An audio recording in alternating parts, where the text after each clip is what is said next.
Netflix, Amazon Prime eta Max barne hilean 59 euro ordainduta. Kontratatu 1740 dendetan eta euskaltel.eusen. Euskaltel, zer nahi duzu bihar?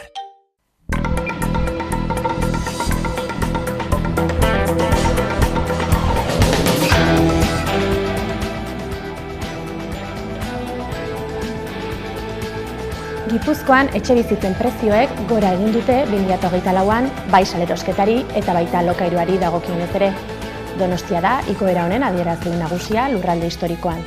Kaleratzeak stop plataformak hiriburua gune tentsionatu izendatzeko deialdia berretsi du.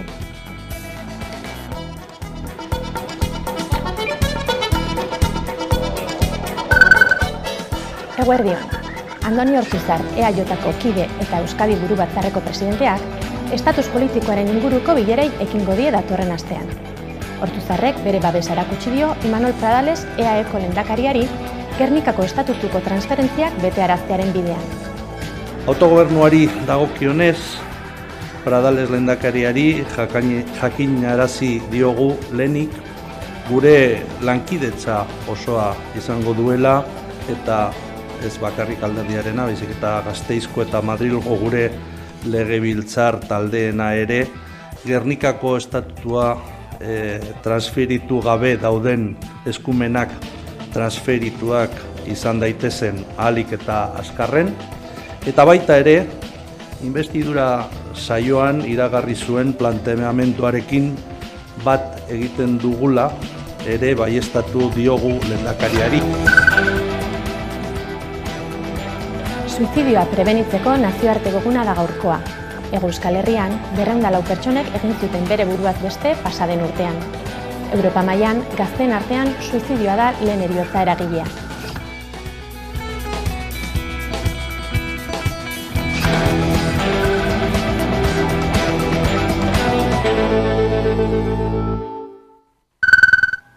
Eguerdion guztioi eta ongi etorri gaurko albistegira.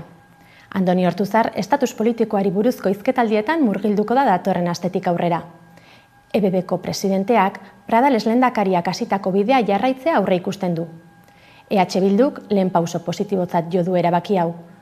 PSE eta PPko buruen artean ordea, duda da nagusi.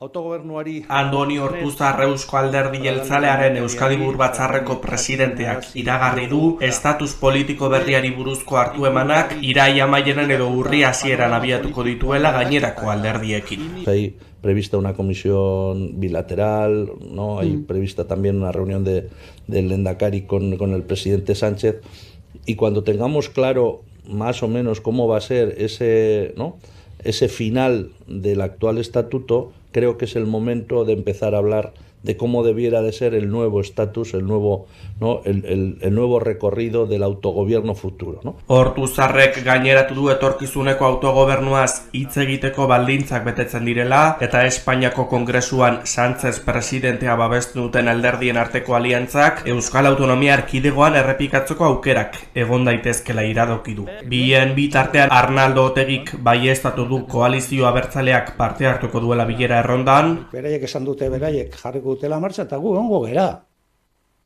Eta uste dut esan duela ez dakila ura dagoen ero ez, era termometro jarri behar duela. Gu jakin nahi duguna da, beraien termometroa nola dagoen. Porque gurea oso garbi dago nun dagoen.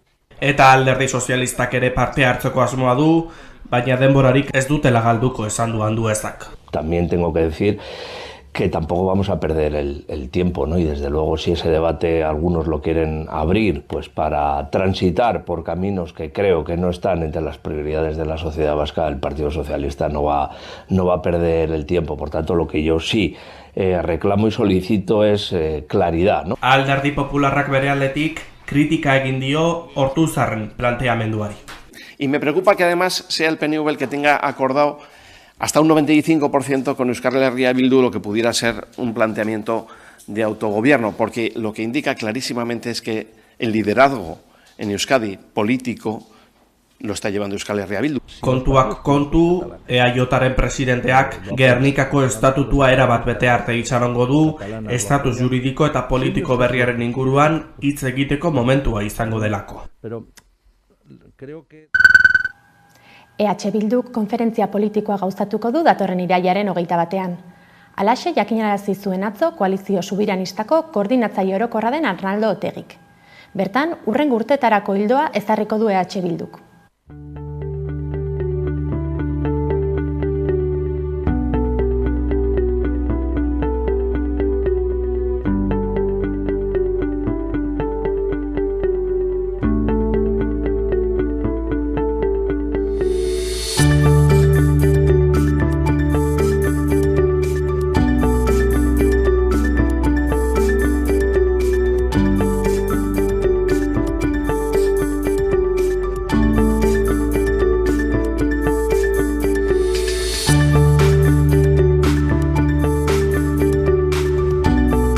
Kidegoen arteko harremana sustatuz, Euskal Herritarrei zabaldua izango dena, ez dugu gure buruari hitz egin nahi, baizik eta herri honi hitz egin nahi diegu, eta badaukagu lasaitasun bat lehen aipatutako bi faktorengatik, batetik gure formula, arrakasta formula bat delako eta horretan sakonduko dugulako, eta bigarrenik, gero eta herritar gehiago Euskal Herri luze zabalean bere babesa ematen diotelako proiektu honi.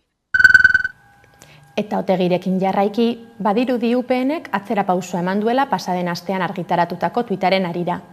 Bertan, Nafarroako alderdi regionalistak Otegiren muntaia bat argitaratu zuen eskuan pistola bat zuela. UPNek Twitterrera igotako bideo bat polemika handia sortu du politikoen artean. Non pistola bat jarri diote Arnaldo Otegiri fotomuntaketa batean eta gero bideoa borratu egin duten. PSNek historikoki UPNek PPri emandako babesa kritikatu du, eta Kristina Ibarrola burduen alderdiak bideo batekin erantzun dio. Bideo horretan Arnaldo Otegi EH Bilduko koordinatzaile nagusia aurkeztu dute, eskuan pistola bat duela PSren egoitza bateko atean txirrina jotzen. Nafarrako regionalisten erreakzioa PSren txio batek eragin zuen, eta Maria Txibitek zuzentzen duen alderdiak honako hau adierazi zuen. PPek kongresuan trafiko eskumena Nafarroari transferentziari ez bozkatzen dionean, zer egingo du UPNek? Alderdi antiforalista baten politikak besten jarraitzea? Jose Maria Aznar, Mariano Rajoy eta Alberto Núñez Feijóo UPNeko azken lau presidenten irudiekin ilustratzen da.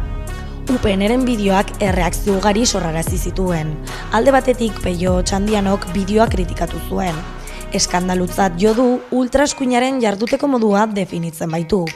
Bestalde, Unai Ugalde Nafarroko Parlamentuko presidenteak gai honi buruz galdetu diotenean, muga batzuk ezin direla gainditu adierazi du, eta bideoak ez duela eztabaida politiko lasaia eragiten gaineratu du.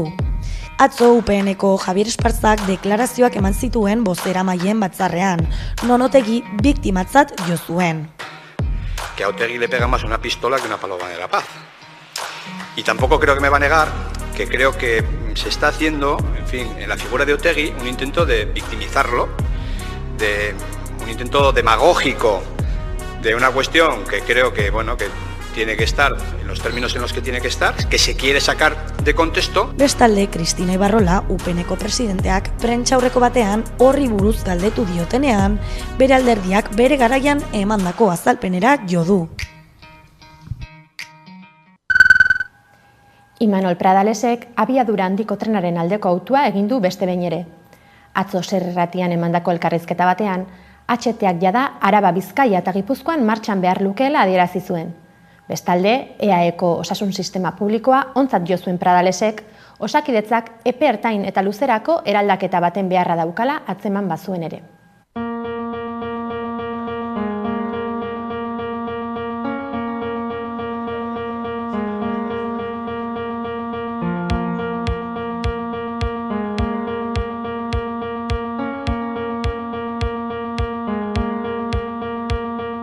Lo vivo con respeto. A mí me parece que si Cataluña y el Estado pactan un modelo singular de financiación y es refrendado por ambas instituciones, bienvenido sea. Lo que a mí me preocupa es que ese debate pueda utilizarse para atacar.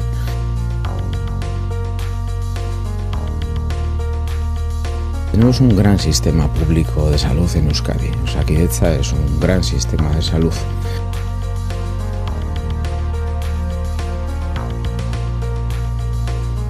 Y yo creo que el foco hay que ponerlo donde corresponde y es en que necesitamos con urgencia los informes técnicos que nos permitan tomar la decisión más adecuada para no errar el tiro. Y yo creo que mientras tanto lo que necesitamos es cierta cautela y no pronunciarnos públicamente a favor de una u otra opción porque nos falta información, insisto, suficiente. Y hay que urgir de aquí al Ministerio de Transportes a que haga los deberes y que los haga cuanto antes. Euskadi no se merece no estar subido ya al tren de alta velocidad.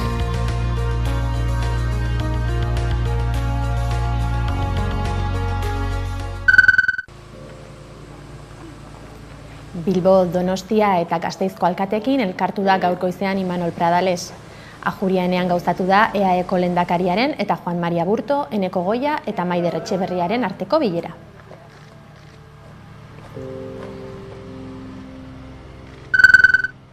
Maria Txibite, Nafarroako gobernuko presidentea, Salvador Illa, Kataluniako Generalitateko presidentarekin bildu zen atzo Bartzelonan. Bizikidetza, industria edota zerbitzu publikoak izan ziren jorratu zituzten gai nagusietako batzuk.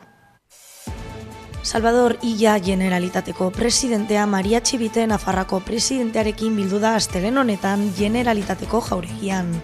Abuztuaren 8an Generalitateko presidente izendatu zutenetik, Illak autonomia erkidegoko presidente batekin egin duen lehen bilera izan da. Hain zuzen ere, Txibite eta Adrian Barbon, Asturiasko presidente sozialista, izan ziren Illaren kargu hartzera joan ziren bi presidente autonomiko bakarrak. Bileran bi presidenteek zerbitzu publikoen, industriaren eta bizikidetzaren garrantzia bezalako gaiak jorratu dituzte.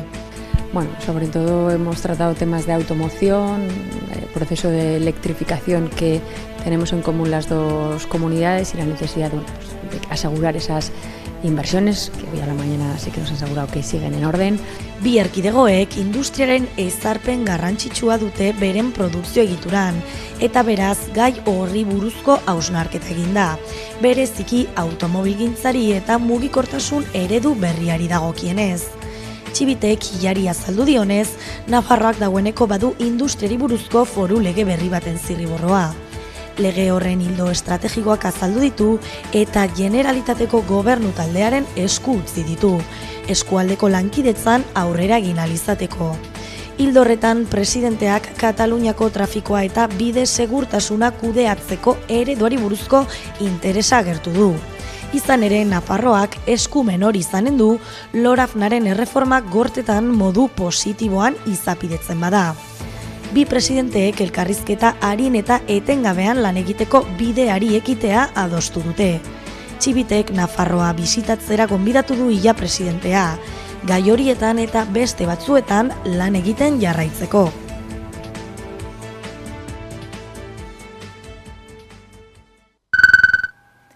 Gaur 38 urte, erail zuen eta Ordizian, Dolores González Catarain, Joies kideoia. 1970ko hamarkadan etako zuzendaritzan izan ostean, bertatik irten eta erbestean izan zen 1980ko hamarkadan zehar. 1986an, herriko euskal jaietan erail zuten.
Suizidioa prebenitzeko nazioarteko eguna da gaurkoa.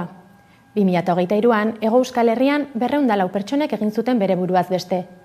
174 gizonezkoak ziren Eustatek argitaratutako datuen arabera. Taldei erreparatuz gero, LGTBIQ+ kolektiboko kideak dira pertsona zaurgarrienak.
Zubietako erraustegiaren aurkako gizakatea gauzatu zuten pasaden asteburuan Donostian, estropadetako 2. eta azken jardunaldian.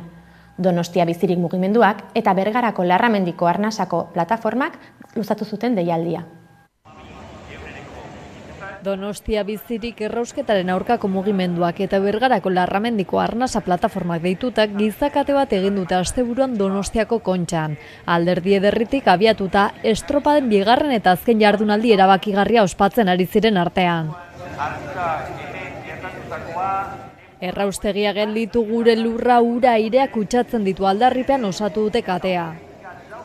Zubietako erraustegiaren kontra egin dute, eta hondakinen kudeaketan bereziki Donostiako udala egiten ari den kudeaketa salatu.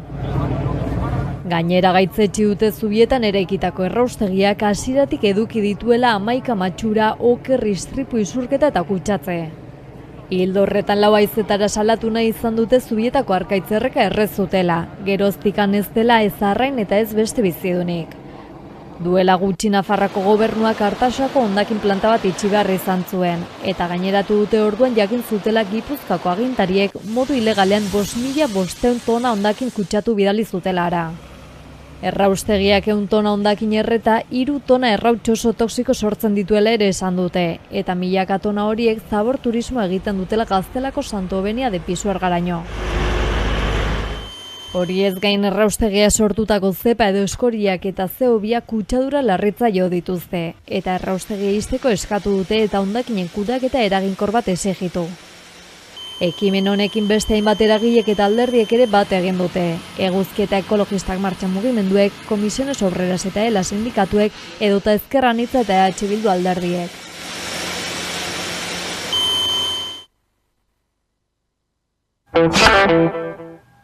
Ekonomiari dagokionez, Gipuzkoan etxe bizitzen prezioen joerak gora dirau, bai salerosketa merkatuan, baita alokairuarenean ere.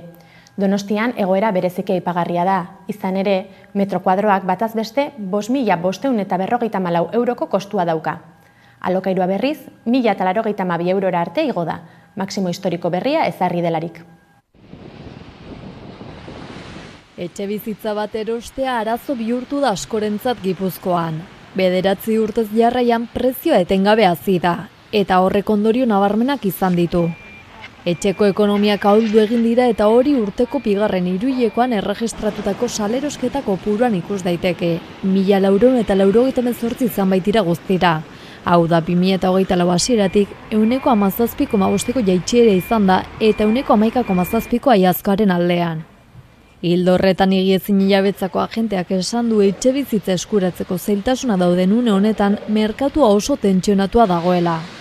Azken hiruhilekoan ere igo eginda etxe bizitzaren batez besteko prezioa Gipuzkoa osoan, 3.478 euro metro kuadroko.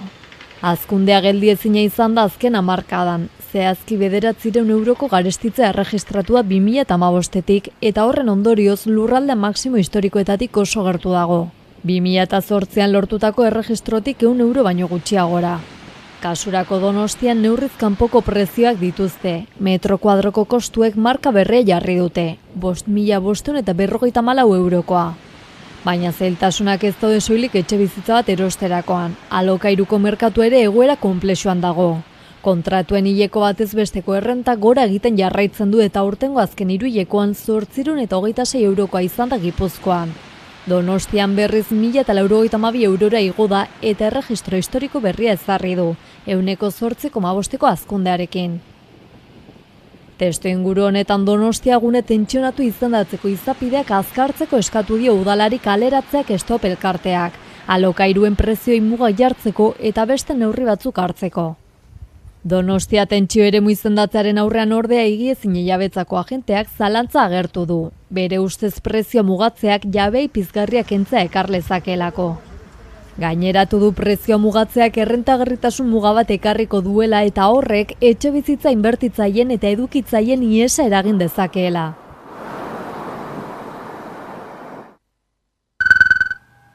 Euribor tasa 2,88an ezarri da. Lehenengo aldia da 2022ko abenduaz geroztik 3%tik jaisten dela. Euriborra da Hego Euskal Herrian hipoteka aldakorren balioa erabakitzeko gehien erabiltzen den indizea.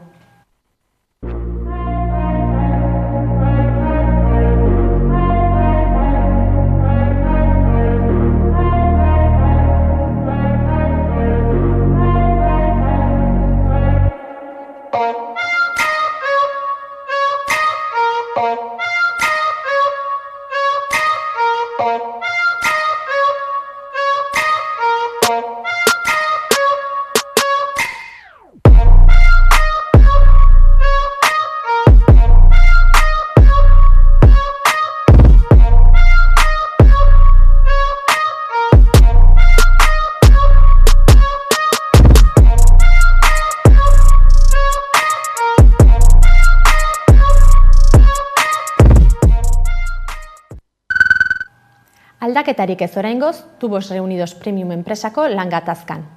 Enpresa komiteak konbeniorako proposamen berria luzatu zion zuzendaritzari asteburuan, baina oraindik ez dute erantzunik jaso. Pasaden abuztuaren 26tik dihardute greba orokorrean. Tubos Reunidos Premiumeko langile batzordeko bozeramaile batek Hamaika telebistari adierazi dion arabera, batzordeak hitzarmen berriaren proposamena aurkeztu du zuzendaritzarekin izan dituen azken bileretan. Zuzendaritzaren aldetik ez dute oraingoz erantzunik jaso aurkeztutako proposamenari buruz. Batzordeak adierazi duenez, asteazkenean erantzuna jasotzea espero dute. Enpresak bere aldetik aldi baterako enplegu erregulazioko espedientearen ezarketaren aurreabisua eman dio langile batzordeari. Izan ere, abuztuan jakinarazi zuen enpresak aldi baterako enplegu erregulazioko espedientea urriaren 7an ezartzeko asmoa. Tubos Reunidos Premium enpresako langileak greba mugagabea hasi zuten abuztuaren 26an. Lanaldia murriztea eta erosalmena bermatuko zuen hitzarmen propio bat aldarrikatzeko asmoarekin. Geroztik aurrera pausoak eman dira langile eta zuzendaritzaren artean. Langileek enpresa itun bat garatzea onartuz.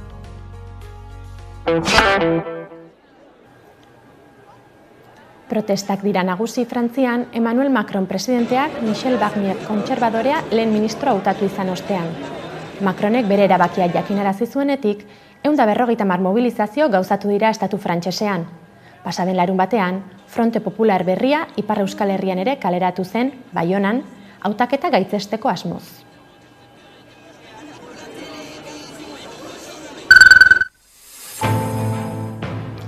Edmundo González Urrutia, Venezuelako oposizioko kidea eta presidente hautagai izandakoa, iritsi da jada Espainiara. Pedro Sánchez buru den gobernuak González Urrutiaren asilo politiko eskaera onartu eta aireko indarren hegazkin batean eraman zuen Caracassetik Madrilera arte. Bien bitartean, Kongresuko eskuin alderdiek Espainiako gobernuak hautagaia Venezuelako presidente bezala antzematea eskatu dute. EAJ proposamenaren aldeko azaldu da. Botere betearazleak ez du oraindik baina pausu hori eman.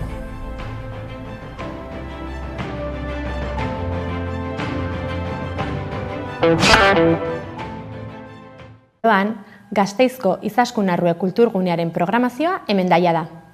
Oian Eder Euskalaren etxean hasitako proiektuekin jarraitu ez ezik, Aintzina Folk jaialdiaren edota Udako Euskal Unibertsitatearen ekimenak ere izango dira bertan besteak beste. Uztailean egindako inaugurazioaren ondoren Lazarraga elkarteak Izaskun Arrue kulturgunearen programazioa aurkeztu du ikasturte berriarekin batera. Elkarteak adierazi duenez, Oian Eder Euskararen etxean abiatutako proiektuek eta kolaborazioek jarraikortasuna izango dute Izaskun Arrue kulturgunean.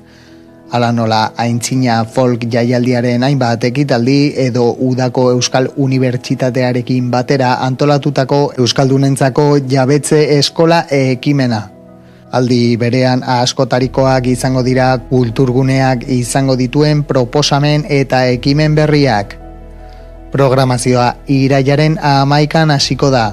Espazioa bidaia bat gure baitan Eneko Etxebarrieta eta Miluki Okaberen antzerki lanarekin.